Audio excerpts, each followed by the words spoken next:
On this Native Report, we highlight Zhaa Zhaa Greensky as she makes traditional sugar cakes from maple syrup. We learn how a university in New York is working to protect vital plant life as it aims to pass down wisdom from both indigenous and scientific knowledge to the next generation. We also learn what we can do to lead healthier lives and hear from our elders. Production for Native Report is made possible by grants from the Blandin Foundation, Anishinaabe Fund, and Alexandra Smith Fund, in support of Native American treaty rights, administered through the Duluth Superior Area Community Foundation. The generous support from viewers like Jack and Sharon Kemp, DSGW Architects, personalizing architecture, online at dsgw.com, and viewers like you.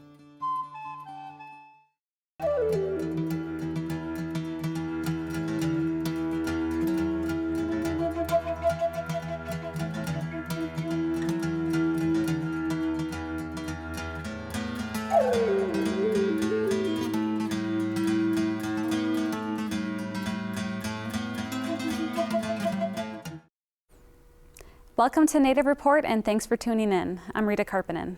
In this episode, we are exploring how Zhaa Zhaa Greensky makes sugar cakes out of maple syrup, collected during the family sugar bush.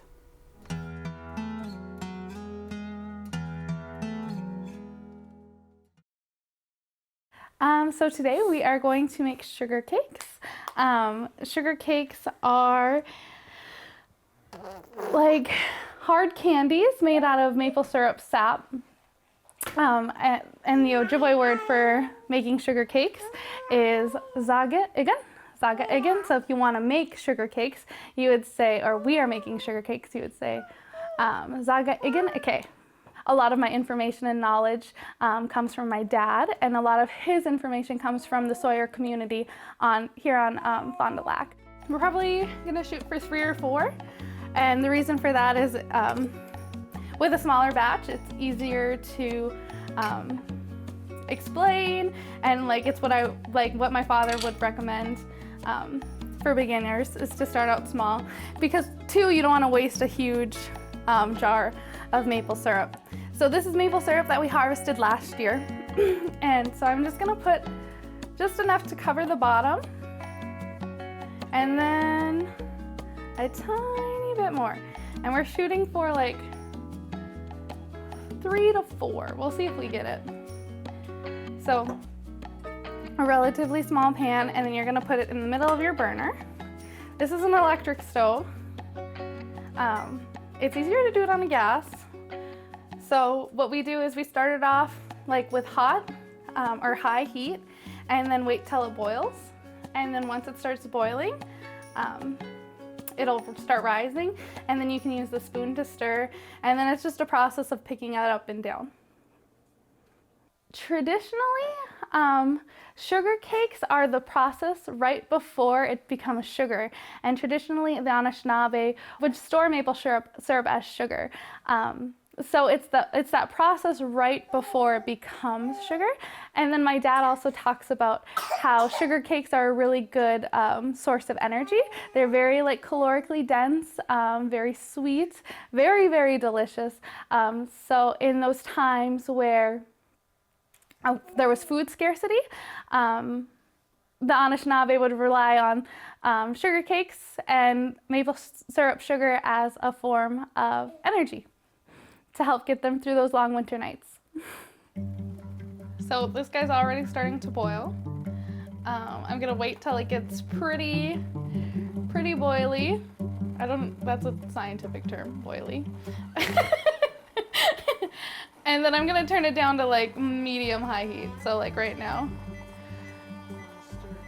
And then my mom is reminding me to stir. So small circles in the middle, and then you just keep stirring. And then you check it by pushing it up against the sides, and if it starts sticking to the sides, the syrup without falling down, then that's when you know it's time to take it off. Also, another big hint for it to be taken off is it starts to smell. It starts to be very fragrant, and it kind of almost smells like it's burning. My twins' first time at the Sugar Bush, we tapped when they were just about to turn 11 months old, so at the end of March. They'll turn 12 months in May, and yeah, it was their first time.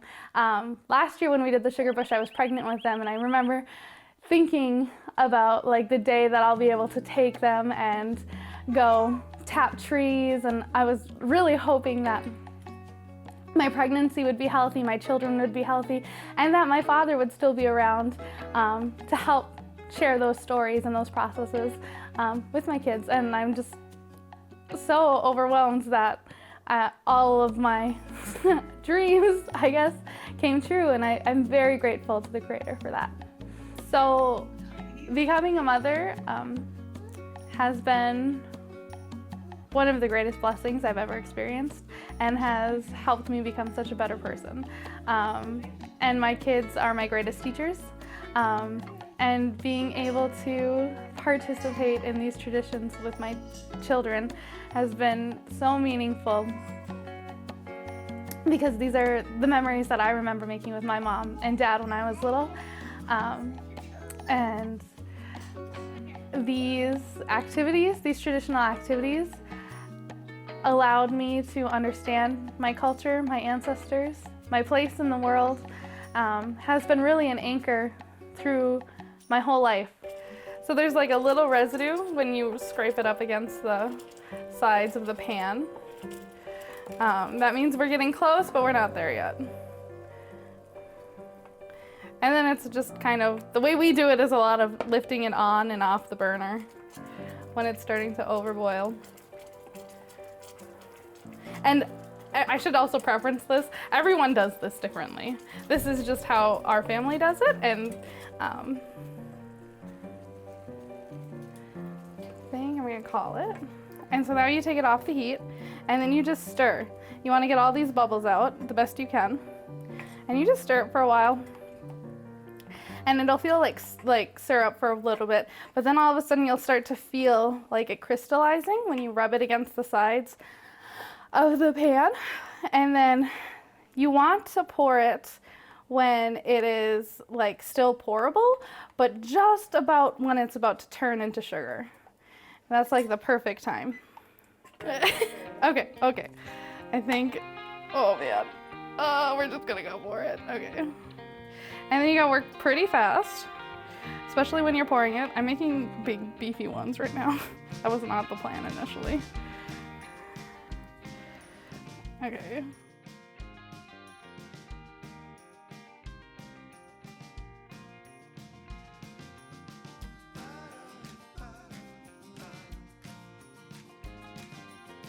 It wasn't until I had children I feel very called to learn more about the language, to share it with my children, because they're at such a perfect age to learn the language right now.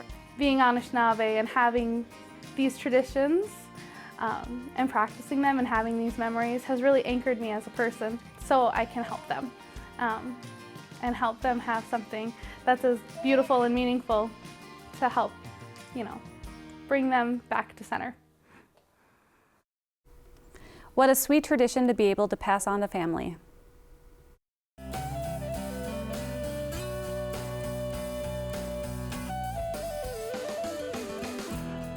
Art helps us experience our emotions and understand the world around us. It allows us to see life from another's perspective, and it makes us feel alive. Since the beginning, art has been an important part of civilization. It's been used for education, self-expression, and cultural exchange. The arts are the library of all the cultures of the world. When you experience another's art, you're seeing the world through their eyes. When you create something, you're letting the world see yours. Music calms troubled souls. It gives a voice to our emotions and can help us collectively weather hardships. It can help us understand joy and sadness. It can help ease the pain of loss and can help us express love and gratitude. The possibilities are endless. Literature allows us to step out of ourselves and learn from those who walked before. We can gather a better understanding of other cultures and insight into how they fit with ours. Knowing the history of others will help us avoid the mistakes of the past. When we were young, we'd look at the stars with wonder. We'd see the rain and the snow, leaves budding, and all the animals, fish, birds, insects, and plants for the miracles they are. Growing up and buying macaroni and paying for rent and car insurance made those miracles seem less important. All of us were born singers and dancers and poets and storytellers and artists.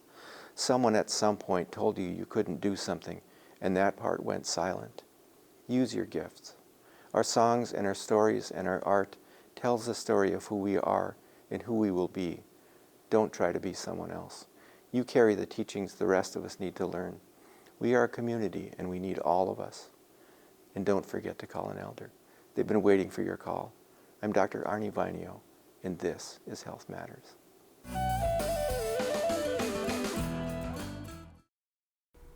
The Center for Native Peoples and the Environment at the State University of New York is working to protect the Earth's vital plant life. The center has welcomed students from across the world to teach traditional ecological knowledge for the next generation of protectors.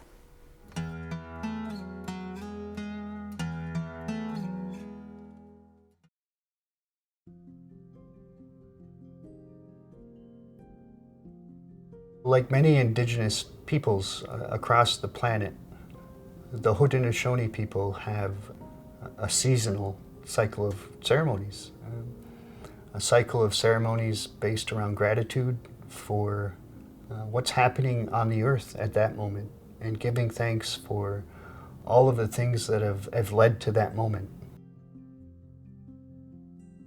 And so right now, we see the indicators in the birds, we see the indicators in the flowers on our trees to be sorting seeds and to be getting ready to plant. We provide a way for students, especially who are away from home, to participate in the planting of a Three Sisters garden of corn, beans, and squash.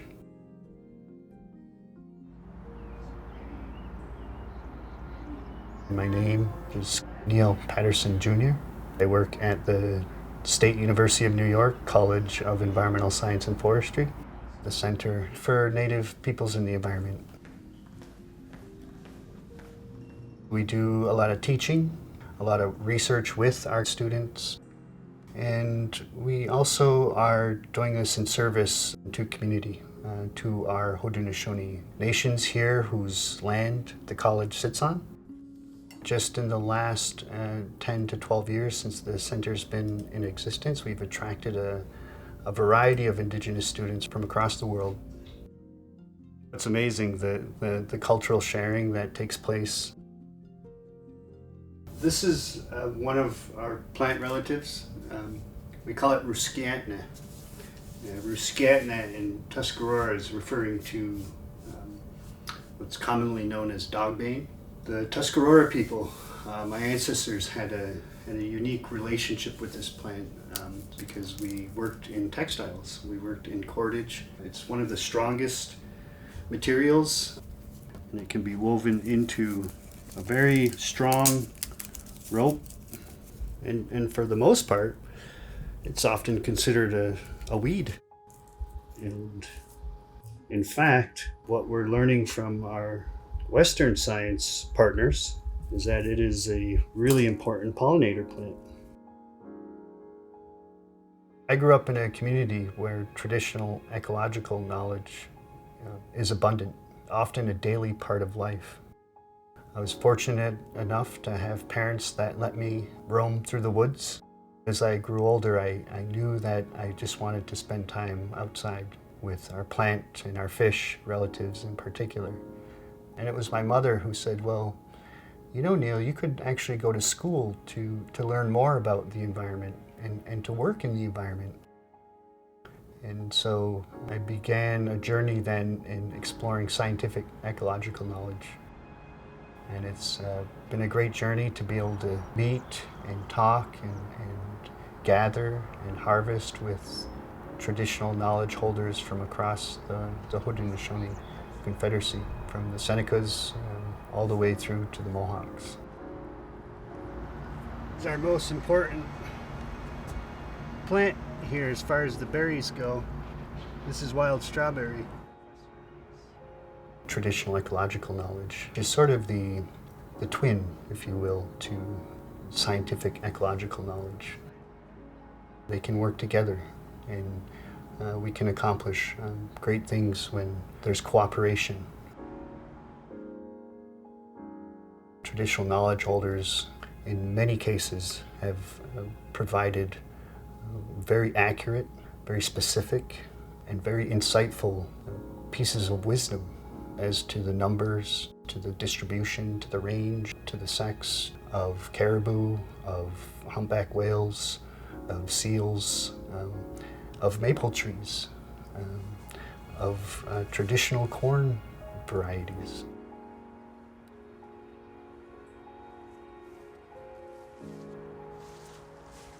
I often say this knowledge is possible to talk about in English, but it's a lot harder.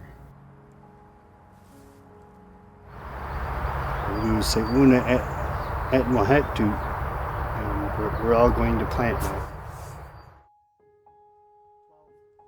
And so the corn we're providing and growing at the plot is an old variety that you will not find in the grocery stores. You will not find it in any seed catalogs. It is an heirloom, open pollinated type of corn that my family has kept and other families have kept in all of our communities now for thousands of years. And we also plant traditional varieties of beans to grow along with that corn, to climb the corn, and of course our heirloom squashes to provide shade. And the three sisters that we grow, they do not deplete the ground of resources. They work in cooperation with our soils, our mother, the earth.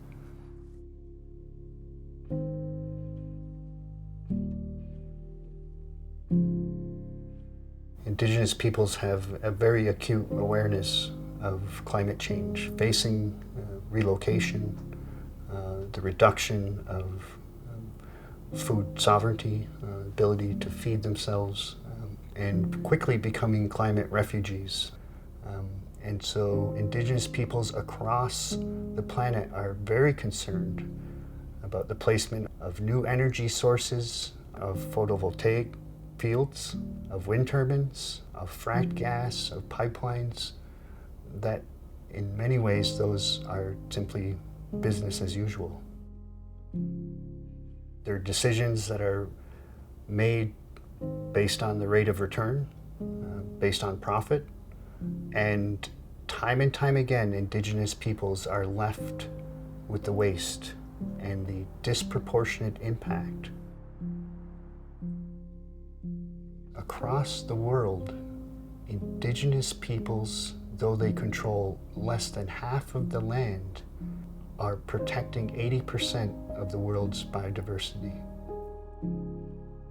And so the center has been organizing what we would call Indigenous bioblitzes, where a team of both traditional knowledge holders and Western scientists try to understand what's at stake when these projects are being built. People tend to think this knowledge is stuck in the past. But I think Indigenous people recognize that traditional ecological knowledge is actively growing in our communities. And it's being restored, it's being recovered, it's being reinvented, and it's being generated.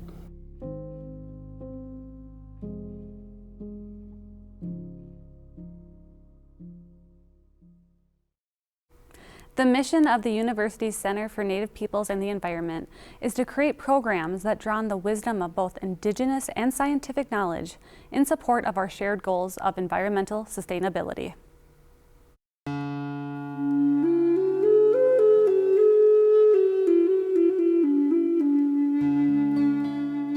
I do tell these guys all kinds of stories on the changes and the people that I knew. Some of them are maybe 15 years younger than me, you know, those are the ones that are the closest to my age, but I mean, I tell them stories on, you know, the people, the interesting people that I knew.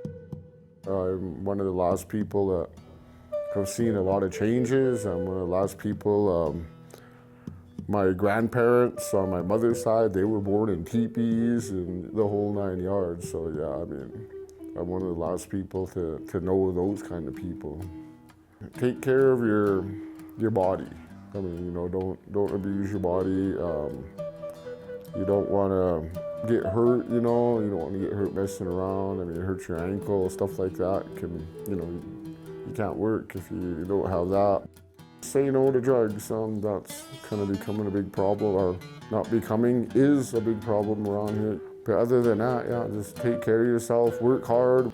Education. I mean, even with this, we put on trainings, but we encourage education. The more education a person has, you know, is fine with us. And we would like to push people into it because they say, you know, well, I'd rather work. Will I get my job back in the spring? Absolutely. Go to school. You got your job back in the spring. My grandfather, on my mom's side, he hardly spoke any English. So yeah, we used to get him to say English words so we could laugh because, like, well, what's for breakfast? And he'd say scram eggs and toast, you know, that's how he said scrambled eggs and toast. Really interesting folk. My mother and my aunt, they still speak Blackfeet, and I can only catch maybe basically what the conversation is about, but not the entire conversation because, you know, they didn't want to teach it to us because they were punished for speaking their language back then, my parents and my grandparents. So they didn't teach it. At the different boarding schools here, they had the mission, they had the government boarding schools. So they're trying to bring it back now, the younger generation, they're trying to get it back now. But my generation, yeah, the elders didn't want to teach us because they didn't want us to go through what they went through.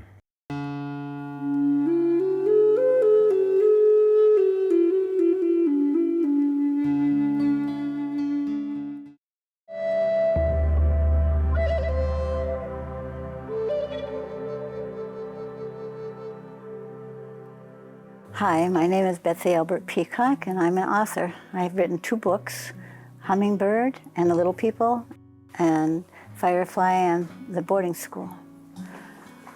Well, we started a publishing company, and I've been editing Tom's books for years, and one day the kids came to visit, and my son says, tell the grandkids about Grandpa and boarding school. And so I did, because my dad was taken when he was 6. After they left, Tom says, you should really write a book about that for kids because kids are hearing all about it and they need some answers. And so I did, and it's what I wrote is true about what really happened. But it has a happy ending, so it's a nice balanced book. Hummingbird is a little girl she's a good little girl. She goes to her mom and says, what do you need help with? Her mom says, go play today. You've been so good, go play. And the little brother says, I want to come with. And she says, not today. So she follows a squirrel in the woods and she gets lost. And when she's trying to figure out where she's at, she hears the singing. And she recognizes the Ojibwe language, so she starts singing along. And she sees the little people, they're dancing and just having a good time. But when she starts singing along, they run. They're afraid of humans. She says, I just want to go home. I'm lost. I don't know how to get home.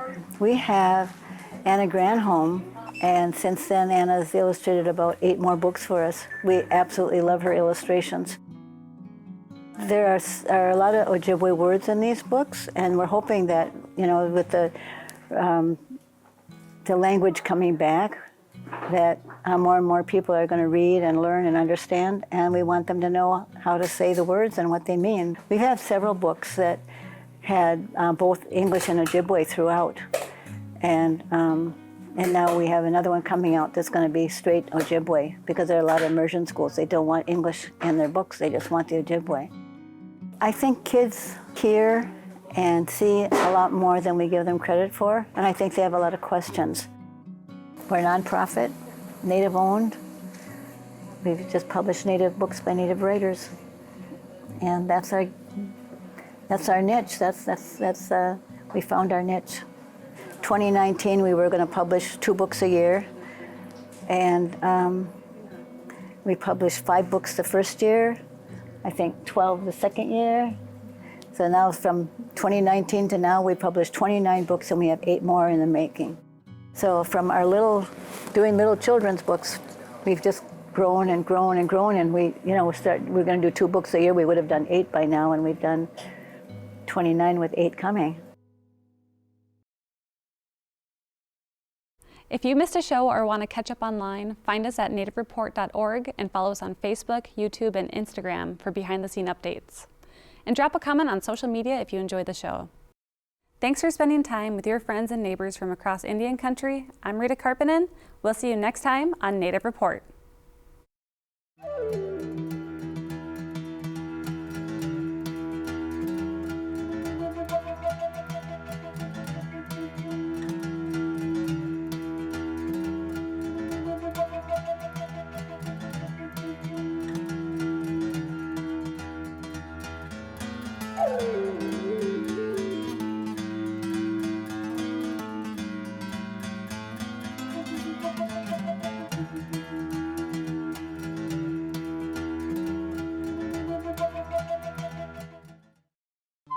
Production for Native Report is made possible by grants from the Blandin Foundation, Anishinaabe Fund, and Alexandra Smith Fund, in support of Native American treaty rights, administered through the Duluth Superior Area Community Foundation. The generous support from viewers like Jack and Sharon Kemp, DSGW Architects, personalizing architecture, online at dsgw.com. And viewers like you.